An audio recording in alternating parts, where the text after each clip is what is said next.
আমি লাইব্রেরিতে ভিজিট করতে পারবো। যৌথ প্রচেষ্টা করে যৌথ প্রচেষ্টায় একটা রাস্তা ঠিক করে নেব যে মূল বাধা হতে পারে। থাকবেন। আমি এখানে 5 মাস আগে এসেছিলাম, সেদিন একই কথা বলেছিলাম।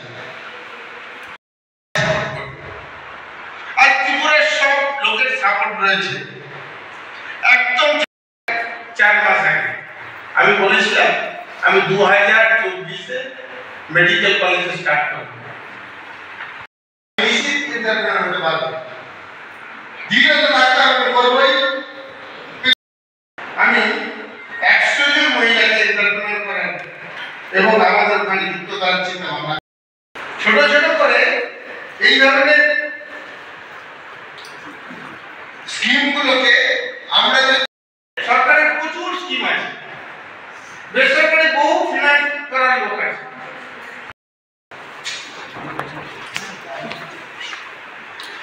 ছোট ছোট করে এই স্কিমগুলো করে গিয়ে আমরা কিন্তু এটা করে দিতে পারবো। বেশ কিছু মানুষ যে এই মানুষটার সততা আছে। তার প্রথম ডেডিকেশন এবং সততা, এই দুটোতে আমাদের আমরা গ্রাজুয়েশন থাকি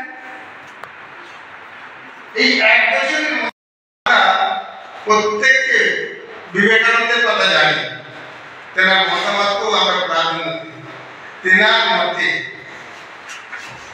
যে তুমি যদি নিষ্ঠাবান হও, তোমার মধ্যে যদি সততা থাকে, তুমি একা গোটা পৃথিবীটাকে উলটপালট করে দিতে পারবে। তাই আমি ছোট এটা ভাবার কিছু নেই। আমি আমার প্রত্যেক বোন এবং প্রত্যেক দিদির উদ্দেশ্যে বলি, আপনি শক্তিমান বা শক্তি সর্বশক্তির অধিকারী, এটা মাথায় রাখবেন। কার প্রবেশ করে আমি কর্মী হব, আমি নিষ্ঠাবান, আমি সৎভাবে কাজ করব, আমি স্কিল হয়ে যাব, এর উপর বেশ করে। তাই ছোট ভাবার কোনো কারণ নেই। মুঝে মেরে দিন কি আমার বংশী পরিচয় আছে, কি আমার পরিচয় আছে, আমরা মেনে নিলেন। কিসের উপর মেনে নিলেন? নিষ্ঠার উপর মেনে নিলেন, সততার উপর মেনে নিলেন।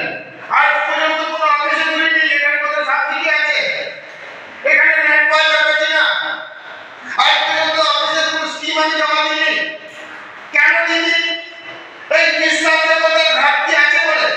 এখানে যে ইন্টারভিউরা এসেছেন, প্রথম এটাকে সুযোগ নিয়েছেন, তাই বিশ্বাসযোগ্যতা হারিয়ে ফেলেছে। তাই আমি কোথাও যাইনি। এখানে 4 মাস ধরে কাজ করেছি, কোনো অফিসে যায়নি। বিশ্বাসযোগ্যতা আনতে হবে, এটা আমার মাথায় খেয়েছে যে আমি করতে চাইছি। 4 মাস ধরে এটা তৈরি করার পর অ্যাওয়ারনেসগুলো শুরু করেছি।